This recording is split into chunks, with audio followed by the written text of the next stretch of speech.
High, আজকে আমি তোমাদের সাথে খুব অ্যাফোর্ডেবল রেঞ্জের মধ্যে ওয়েস্টার্ন জুয়েলারি কালেকশন শেয়ার করব। যেই জুয়েলারিগুলো আমি প্রাউ কালেকশন থেকে পারচেস করেছি।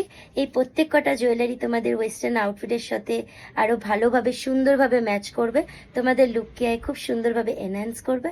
অ্যান্ড আমি আমার ভিডিও ডেসক্রিপশন বক্সে এই পেজের লিঙ্ক দিয়ে দেবো। তোমরা আমার ভিডিওতে দেখো যে কী কী জুয়েলারি আমি পারচেস করেছি।